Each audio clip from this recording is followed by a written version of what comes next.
Howdy ho there, folks, and welcome back to another episode. Thanks for tuning in today. Today we got a fun slew of things on the docket. We're going to be looking at the BassMasters Opens. We're going to be checking out some new stuff that's come out on the market. We're also going to be taking a look at some things that Bass is offering, as well as just some good old-fashioned fishing, boating, banter that I can't wait to talk to you guys. Thanks for tuning in today. You're listening to Hooked Well. Well, folks, today is another awesome day that we have on the docket. We got some fun stuff coming down the pipeline for you. And speaking of coming down the pipeline, we are just getting started, right? And if you're not up to date, we are also just getting started with the Elite Series this month. I cannot wait. This is going to be quite the exciting thing for us to dive into. But wanted to start off with, if you haven't seen it, and I don't know how that you could not have seen it, right, is the Scott Martin Opens, right? How should I say that better? The Opens Bass puts on, but man, Scott Martin just came out swinging with this one. It is incredible. Let's dive into it. We're just gonna get right into it. So, a couple weeks ago, Scott Martin entered the Opens, the Bass Opens, on his hometown lake, right? Lake Okeechobee. That is where Scott is born and raised, right? The Martin family. You've seen Roland Martin being down there for forever, right? So out of Clewiston, Florida, these guys, the Bass group, they chose Clewiston, Florida this year, which I think, if I remember right, is something like the first time in 33 or 34 years that they've gone out of Clewiston. So, of course, being on the Bass coming to his hometown lake, Scott Martin decided he's gonna go out and enter this. Makes perfect sense. It's right there. It's right in his hometown waters. He's getting the season started. And why not start with your very own lake out of your own hometown, which is really cool. So, I guess he kind of, I was also watching some of his stuff, his take on the whole deal.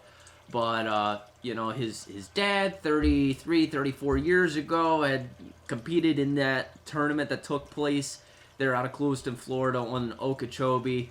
And he kind of was reminiscing about the days of being there with his dad, you know, and now, all these years later, he gets the chance to be able to compete in this tournament, running out of it as well. Remember, this is just the Opens, but Martin is in the Elites as well this year. But I think this made perfect sense for him. It's a great warm-up for the season. Kind of get out there, maybe get some of his new stuff on the boat figured out. Of course, like many of the other professional anglers, he's got a new boat again this year. But also, he just made the switch from favorite rods over to lures. And so I think this was really a great opportunity for him to get out there and start testing out some of his new equipment, right? If he's representing the brand, he should do his best to get a grasp as quickly on the products as possible. He's mentioned several times how he believes that making this switch is going to help him well in the long term to be able to, you know, keep at the edge of his competitive game. Luz has some remarkable products out there. I've used some of them. I haven't used them extensively, but folks that I know that fish with them really seem to have a good thing to say about them. So that's really cool seeing him switch over to lures. I don't know if there was something that was limiting him in the favorite department. You know, I've fished favorite rods for a few years now. I really enjoyed the ones that I have. Not that I have an extensive array anyways, but I really have enjoyed their rods. They've worked well for me. I broke one, but I'm going to just assume that was a fluke. You know, I mean, it broke on the very first time out using it. And it might have even broke on the first fish. So I'm going to say that was maybe just a defect in the rod. That happens from time to time. But anyways, he made the switch over. Makes sense for him to kind of get his feet wet a little bit. in the Opens, right there in his hometown area. So here, let's get into some numbers here. So Scott Martin, I told you he broke some records here, and in fact, I should say he shattered some records. So going in, here's the first deal here. Looks like day one. So Opens is 3-day tournaments, not 4 like the elites. Day one, he came in with a limit of fish totaling 33 pounds 2 ounces, which is incredible. Remember, this is only 5 fish, 33 pounds 2 ounces. Excuse me. And then he came in swinging real good in day 2 as well, bringing in a solid bag of 25 pounds 13 ounces. Before we even get on to day 3, let's just look at day 1. 33 pounds 2 ounces. That is a record breaker in itself. Not by a long shot. This is not the shattering part. It looks like the previous 1-day record in the Opens was 32 pounds 12 ounces. Looks like from Whitney Stevens. I'm getting, you guys are welcome to jump onto this site. These guys are pretty cool. The Basscast, keep up with those guys. They got some really good stuff. They got all these numbers assembled for you if you want to kind of look them over yourself. Basscast.com. You can check out their article on Martin. But, yeah, so he came in with 33 pounds, 2 ounces, and the previous record was, sorry, I might have said 32. 33 pounds, 2 ounces. Previous record was 32 pounds, 12 ounces. So he's looking at 6 ounces more than the previous 1-day record. So he came in with a phenomenal bag on day 1. Did very well. I want to say remarkably well, but very well on day 2, right? 25 pounds to 33 pounds is a pretty big difference. But anyhow, he did well on day 1. He did well on day 2, right? He was leading this thing the whole way through. And then he kind of wraps things up on day 3. Let me make sure I got his weight here correct. Coming in on day 3, he did remarkably well for that one as well. How many times am I going to say well? Day 3, a pair of 9-pounders he had. Let's see if I can find this last number here.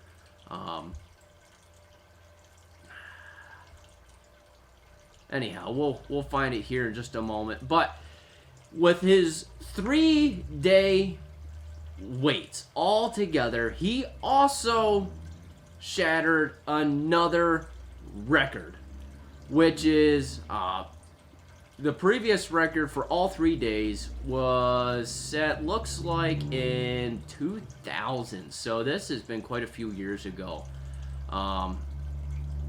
2000, 3-day record of 83 pounds, 5 ounces. 83 pounds, 5 ounces, and Martin came in with over 90 pounds. Just over 90, if I recall. See if I can get these numbers specifically. I'm not seeing them immediately, but here it is. All right, 90 pounds, 6 ounces. There we are. So, day 1, 33 pounds. Day 2, 25 pounds. Day 3, 31 pounds, 7 ounces. Guy is just smashing it. And knocked that previous record out by a long shot, right? Like, this isn't just a little bit we're talking about. He blew him out of the water. Let's see what second place is. Just for you to have an idea. Second place, day 1, came with 27 pounds. Day 2 came in with 23 pounds. Day 3 came in with 17 pounds. Scott almost doubling second place's day 3 finish with his day 3 finish. Incredible. So second place came in with 68 pounds, 11 ounces. Scott came in, again, with that 90 pounds. Scott is one of the guys that I really just enjoy following. He's not afraid to share his faith, which is really awesome. He's not afraid to share it on camera. He's not afraid to share it on stage, right? It's on his channel. You find it all over the place. It's not hard to find out that he's an avid believer. He gives all of his credit to the Lord, especially on this one, right?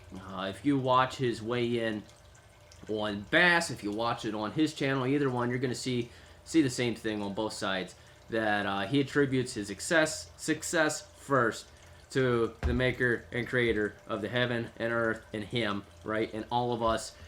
Gives that credit to the Lord first. So I really enjoy that. I really enjoy his content that he puts out on his channel. That's also really, really fun to follow. I've been following him for years. He's kind of one of the guys that really got me back into fishing. I just even say back into fishing. Really got me into fishing. I wasn't into fishing too much growing up. A little bit. I fished a little bit. Had a couple rods, but never really did much with it. So following him really excited my passion for fishing. And so it was really cool seeing him be able to just not just take the opens, but shatter it, which also puts him in the Classic for 2025 already. So now, as he's fishing the Elite Series this year, his thought process doesn't need to be, am I going to make the Classic? He's already locked in for that. Now, I'd say that kind of takes one thing off of his shoulders as he's looking at, how these tournaments are stacking up and maybe how he goes into it mentally. He's already got one thing off the table. Maybe that'll help him out, taking that weight off of his shoulders. Really cool. Way to go, Scott. Exciting. If you missed out on it, go back, watch the reruns of it, watch his channel, watch the Bass reruns, whatever you got. It was really cool. Even just watch a couple minutes of it if you don't watch the whole thing. Really neat. Guy just straight up nailed him. Other things in the news is we have some new stuff out on the market. Rapala came out with their new jerkbait, known as the KREJ. If that's not written on the screen for you or in front of you, it might not make sense. They called it the KREJ because it's jerk backwards, and that's exactly what it does. Their new jerkbait is, so normally when you jerk a jerkbait, right, it's going to continue to gain depth. If you're cranking a jerkbait down to get it down to that depth, it's going to go lower. If you're jerking a jerkbait, it's going to keep it at that, level, or if it's got a real big bill on it, it's going to continue to dive down as you bring that guy in. They got a backwards jerkbait, which instead of when you jerk it goes down, this one is actually going to come up as you jerk it, which is really, really an interesting thing. I'm curious how they stumbled upon that, if that was a regular design idea, or was this something that was done by accident, and then it was like, hey, you know what, did they have a malfunction of machine where maybe a jerkbait and its lip got assembled upside down? I'm not quite familiar with the casting process, what all of that looks like, but, was it that? Was it an actual design idea? I don't know. Maybe they were spitballing at the table, the round circle, something, and someone was like, hey, what if we made a jerkbait go backwards, and someone was like, hey, we can work with that. I don't know, but I can see how this could maybe be, maybe not entire game changer, but as far as technology and baits, I'm not sure if we're to the game changer stage anymore.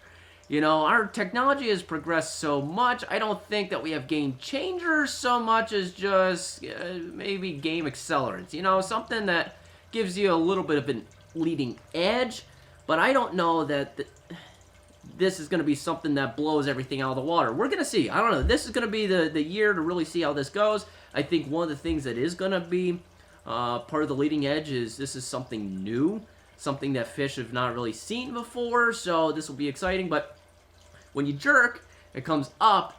When you give it that slack line, it's a sinking bait. It's going to go backwards, downwards. Backwards and downwards, if that makes sense. So you jerk, and it's going to go back. Jerk, and it's going to go back, instead of the opposite effect. Now, of course, regular jerk baits, You can get them that when they're not moving, they'll ascend.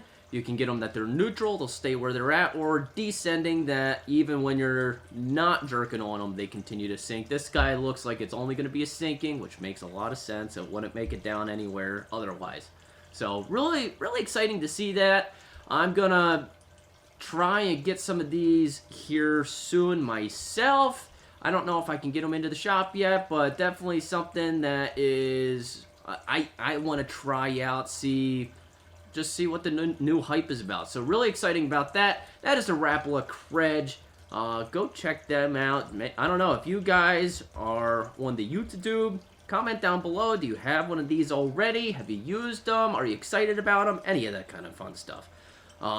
Also, in the upcoming events for this year, we have Toledo Bend is right here at Bay. This podcast is being recorded the day before they start on that. That's the 22nd. Today is the 21st. So, if you have not set your buckets yet, you might be out of time. You might be seeing this podcast this evening, but if you don't, and by tomorrow, within 12 hours, they lock in 12 and a half hours, it looks like, for the fantasy fishing. If you do not have your bucket set, it is going to be too late for the Toledo Bend option, but you can always jump in on the next tournaments after that.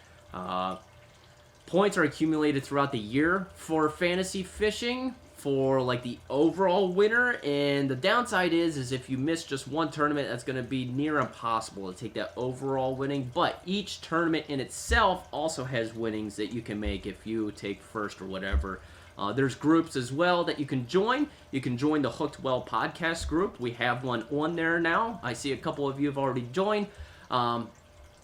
But you can go on there, you can find us on there, but there's also a ton of other groups that are giving out prizes and that kind of deal, so go on, check them out. But we have Toledo Bend, really excited about that coming up.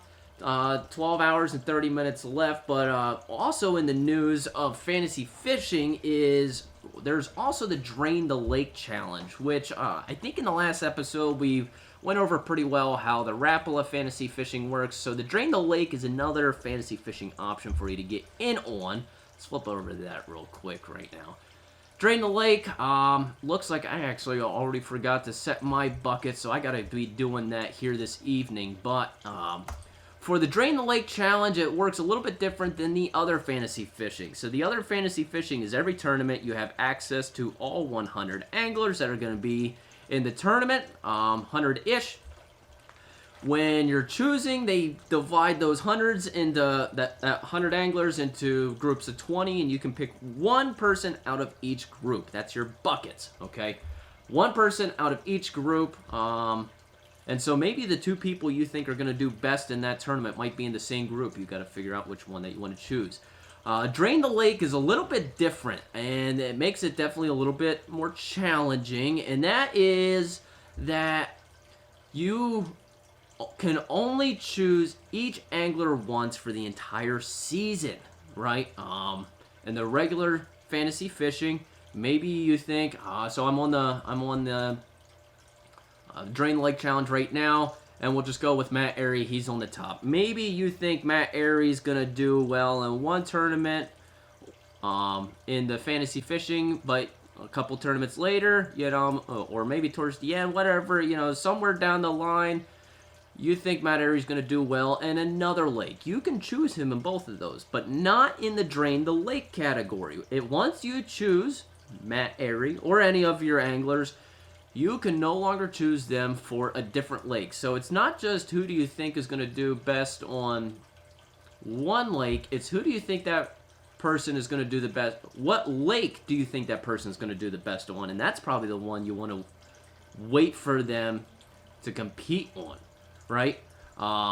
So following along with some of the older tournaments, seeing how these guys have performed in different areas, right? Like I'm probably going to go with Scott Martin for a southern lake, but I might not use him for when he comes up north, say, to the New York lakes, right?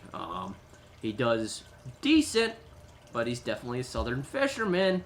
I don't know. You might want to choose a couple guys for some southern lakes and reserve some other guys for when they start working their way north. I'm happy. I'm checking it now.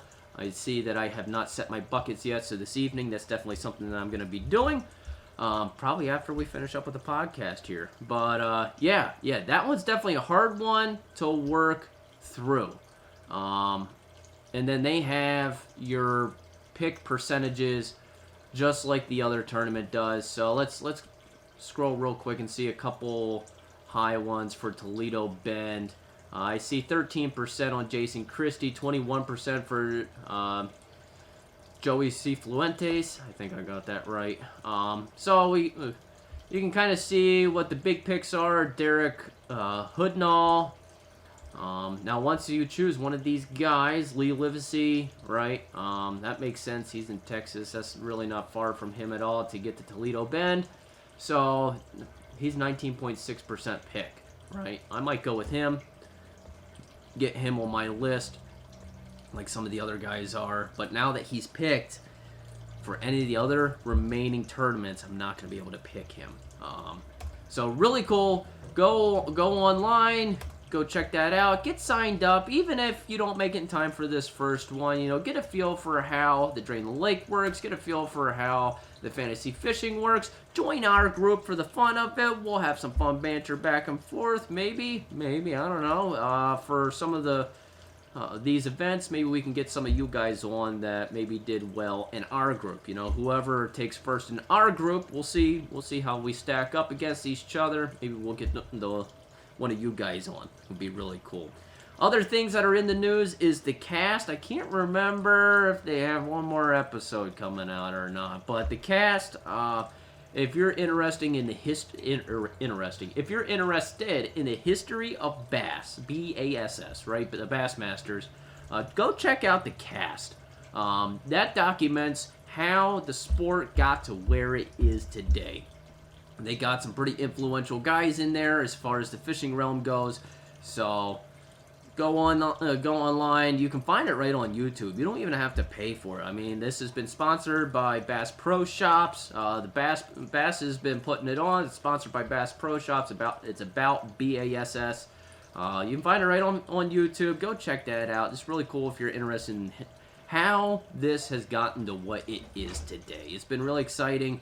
I am behind the ball. I've only watched episode 1 and 2, and I think I started 3, and then the kids lost their minds, and so we just decided we weren't going to make that far. But I think they have 7 or 8 that are coming out. So go check them out. Really cool. Other things that are just exciting for this time of year is, I don't know about you, but we're getting towards the end of February. I'm northern Pennsylvania. We still are in winter.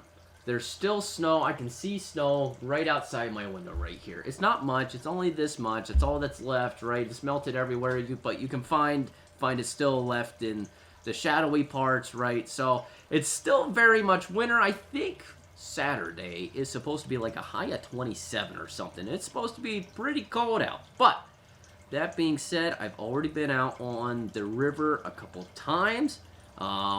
New to me is I got a new boat myself. Not brand new to me boat, right? I bought it from my brother-in-law. And so we upgraded in size, we upgraded in horsepower. Went from a 16-foot boat to an 18-foot boat. We went from a 115 horsepower engine to a 150 horsepower engine. Compartments are bigger, right? This is a true made-to-work bass boat. The other one was a little bit more of a family fish and ski fishing boat kind of thing. Did well for the family, did well for fishing, but this new one that I got, it's got a deeper V on it. It's going to cut those waves, the chop a little bit better. We can get to our spots a little quicker. All that fun stuff. More horsepower. Right? So really excited about that. And even though we're in February, we've already made it out a couple of times. One was just to go out and tool around on the water. We had a blast. I actually sold my buddy my last boat, so he was excited to get that out. We just went out for a good time. And then we did get out fishing on the river. We go out on the Susquehanna. Only got 2 fish, and I caught none of them. A buddy of mine caught them. So that's a Bummer I didn't get any, but still, we had a blast just being out.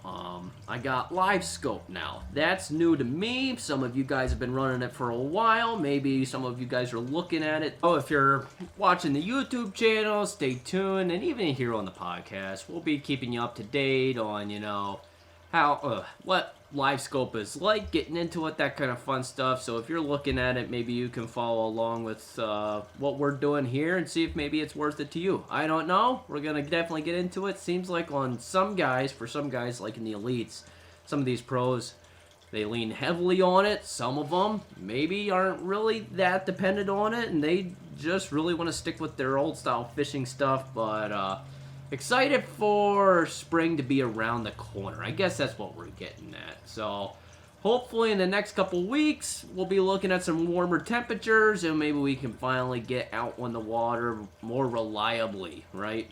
It's still glazing ponds over and stuff at night right now, but we're not too far away. And speaking of not too far away, here in about like another 3-4 weeks, something like that, we have our own tournaments that we're putting on. BeardedBoaterOutdoors.com. Go to our tournament page. You can follow along with that. You can see results after they're posted. We do post them online. But we have a bass fishing tournament coming up March 16th. I see my camera batteries blinking at me. We're going to get this wrapped up pretty quick here. But March 16th, we got our first bass tournament. Really looking forward to that. You guys can go on to the tournament page and get signed up. You can follow along on our Facebook page. We post our stuff there as well. Use the links there. Get pre-registered so that gets you locked in. We take day registrations that day of, but if our slots are already filled, we're going to have to turn you away. Just do that online. You don't even have to pay anything online. Just get on the list and pay when you get here. That'll be perfect. So, excited for that, and you can also check out, we have other tournaments coming down the pipeline as well. We're doing 6 this year. We're going crazy, right? We did 1 last year. We're doing 6. It's going to be really exciting. We're going to have some more information on that here soon. So, make sure you stay tuned to the podcast. Stay tuned to the YouTube channel. Stay tuned to the Facebook page. Just stay tuned. It's perfect. I think. Anyways, thanks for listening to my banter today, guys. Hope you enjoyed. Comment down below if you want. Follow along if you like. You're listening to Hook Well.